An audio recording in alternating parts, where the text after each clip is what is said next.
En lo profundo de las montañas de Noruega existe un valle envuelto en niebla, un lugar al que los habitantes locales llaman desde hace generaciones, el Valle de la Muerte.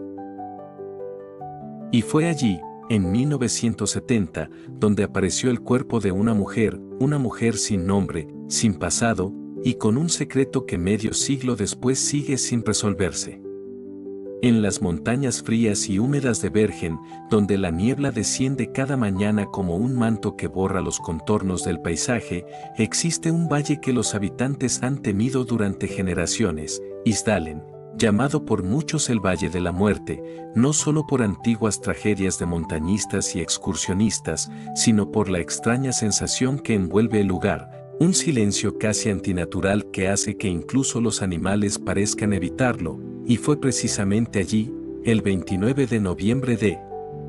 1970, cuando un padre y sus dos hijas decidieron tomar un sendero alejado para escapar del bullicio de la ciudad, sin imaginar que ese día sus vidas cambiarían para siempre. El padre, Anders, caminaba unos metros detrás de las niñas cuando la mayor, de apenas 12 años, gritó con un tono que él jamás había escuchado, un grito que no provenía del miedo simple sino del horror absoluto. Frente a ella, entre las rocas ennegrecidas por un fuego reciente, yacía el cuerpo de una mujer adulta. Parcialmente calcinado, en una postura rígida, con un brazo extendido como si hubiese intentado defenderse y el otro doblado sobre el torso, la piel en algunas zonas reducida a un color grisáceo y en otras totalmente destruida. El olor a carne y plástico quemado aún impregnaba el aire, lo que indicaba que la escena no llevaba demasiado tiempo allí, y alrededor del cuerpo podían verse restos dispersos como fragmentos de ropa, una botella de licor, pedazos de goma derretida y un pedernal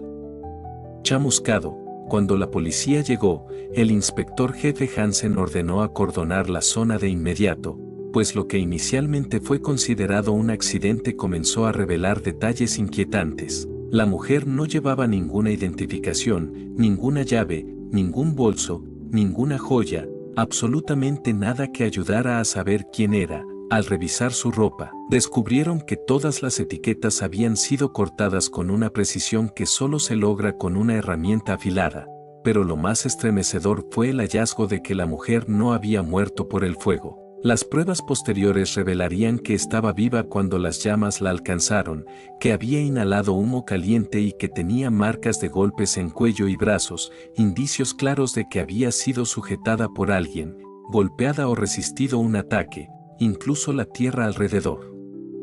mostraba señales de lucha, pequeños surcos que sugerían que la víctima había intentado arrastrarse o girar antes de sucumbir. En ese momento, ninguno de los presentes podía saber que estaban ante uno de los enigmas más enigmáticos y perturbadores del siglo XX, un caso que no solo desafiaría a la policía noruega, sino a investigadores internacionales durante más de 50 años. Cuando la policía comenzó a reconstruir los últimos días de la misteriosa mujer, las sorpresas no tardaron en aparecer. Registros de hoteles en Bergen, Oslo, Stavanger y pequeñas localidades costeras confirmaron que había estado alojándose en diferentes ciudades bajo al menos 9 identidades distintas, usando nombres como Claudia Tielt, Vera Jarl, Alexia Lorch, Fanalo Lorch, y otros que parecían haber sido elegidos de forma aleatoria pero cuidadosamente diseñados para sonar internacionales.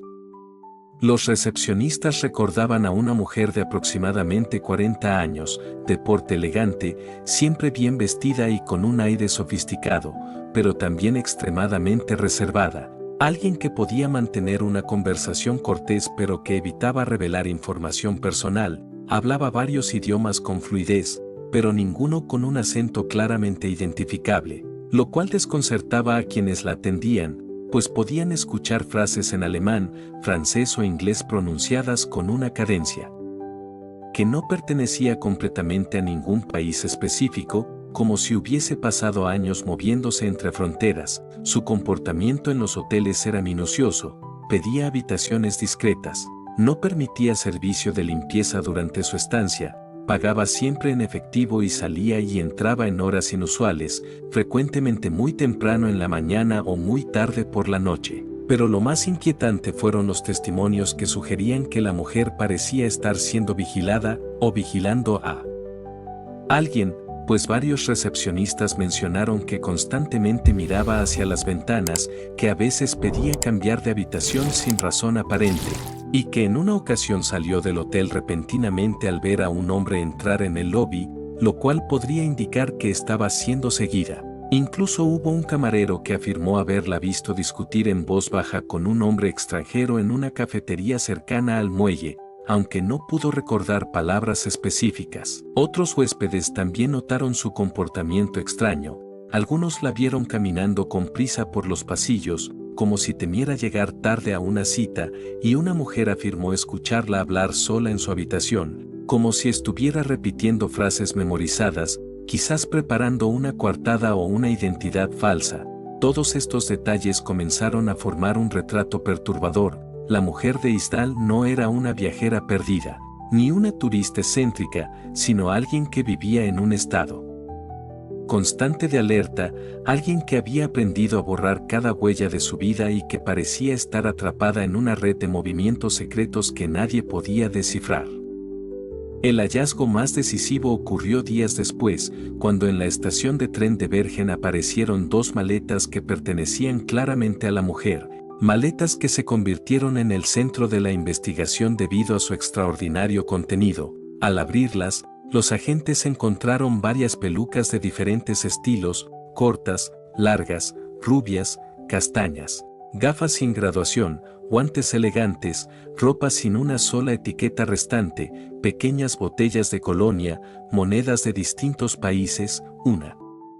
cucharilla de plata con el número de serie limado y frascos con sustancias poco comunes entre viajeros, entre ellas una crema que posteriormente se identificó como un producto capaz de debilitar tejidos dérmicos, posiblemente usado para borrar huellas dactilares. Pero el objeto más enigmático fue un cuaderno de tapas negras, lleno de secuencias crípticas de números y letras organizadas en grupos repetidos como O26, P31, B23, códigos que los investigadores no lograron entender hasta que un analista descubrió que coincidían con fechas y ubicaciones exactas de la ruta de la mujer durante las semanas previas a su muerte. Aquel cuaderno no era un diario, era un registro operacional, un sistema de anotación propio de individuos que necesitan memorizar movimientos o reportar seguimiento de actividades. Típico de la metodología usada por agentes encubiertos durante la Guerra Fría, la ausencia total de objetos afectivos reforzaba esta idea.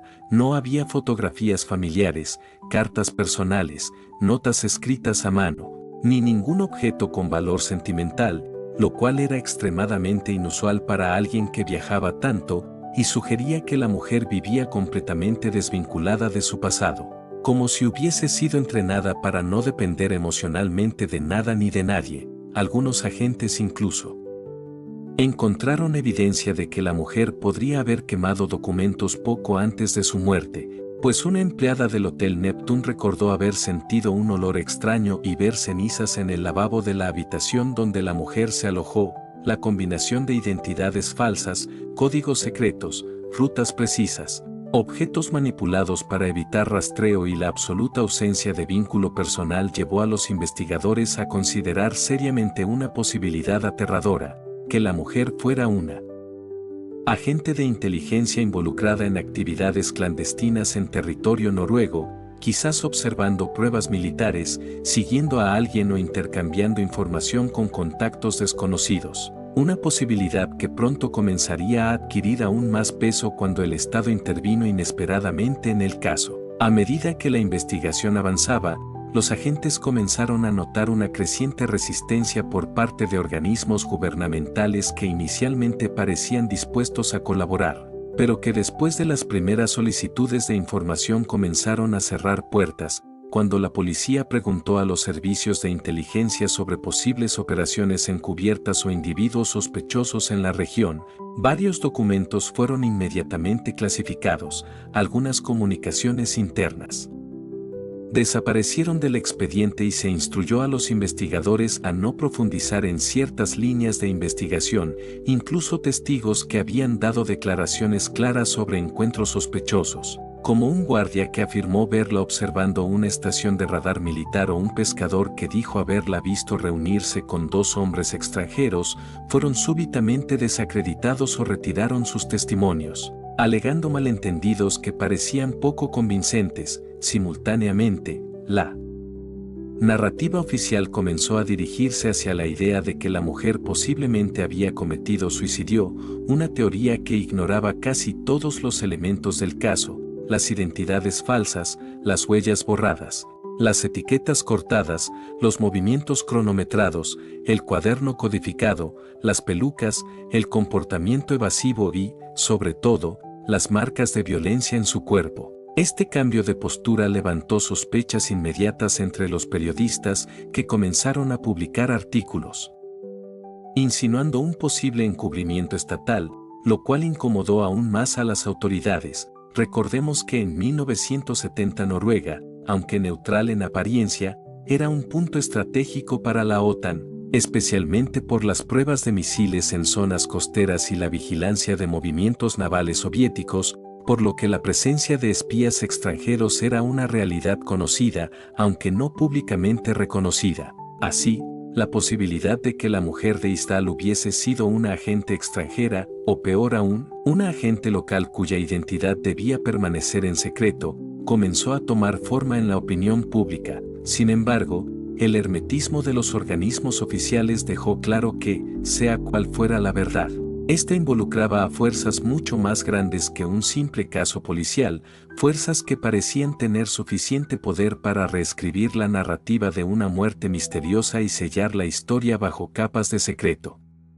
Décadas después, cuando muchos pensaban que el caso había muerto con el tiempo, una nueva oleada de investigadores, periodistas, científicos forenses y expertos en espionaje decidió reabrirlo, impulsados por avances en análisis genéticos y estudios isotópicos que podían revelar información antes imposible. El examen de los dientes de la mujer mostró patrones de crecimiento que indicaban que probablemente nació en algún lugar de Europa del Este, en una región afectada por la Segunda Guerra Mundial, lo que podría explicar no solo su dominio de múltiples idiomas, sino su aparente capacidad de moverse entre países con naturalidad, como si hubiese pasado años viviendo sin raíces fijas. Sin embargo, incluso con la tecnología moderna, su ADN no coincidió con ninguna base de datos internacional, lo cual generó más preguntas. ¿Había sido registrada alguna vez por un estado? ¿Había tenido familia? ¿Existía alguien en el mundo que la estuviera buscando? Periodistas noruegos lograron localizar a varios testigos adicionales, entre ellos un fotógrafo que aseguró haberla visto en una tienda de artesanías pocos días antes de su muerte, describiéndola como asustada, mirando constantemente hacia la puerta. También surgió el testimonio de un marinero que afirmó haberla escuchado decir, en un noruego imperfecto, "No tengo mucho tiempo", una frase que podría interpretarse como reconocimiento de un peligro inminente. Pese a estas nuevas piezas, ninguna resolvió el enigma central, su identidad. La mujer de Isdal sigue siendo hoy una figura sin nombre, un eco atrapado en los archivos policiales y en la memoria colectiva, un espectro moderno cuya vida y muerte parecen haber sido moldeadas por fuerzas invisibles que quizás nunca comprenderemos completamente. Y así, frente al silencio persistente del valle donde fue encontrada, la pregunta fundamental continúa: ¿quién era realmente esta mujer que vivió entre sombras, que se movió sin dejar rastro y que murió de una forma tan brutal y enigmática? La única certeza es que su historia, lejos de apagarse, se ha convertido en uno de los misterios más profundamente inquietantes del siglo XX, un rompecabezas que el tiempo no ha podido resolver y que tal vez nunca lo hará.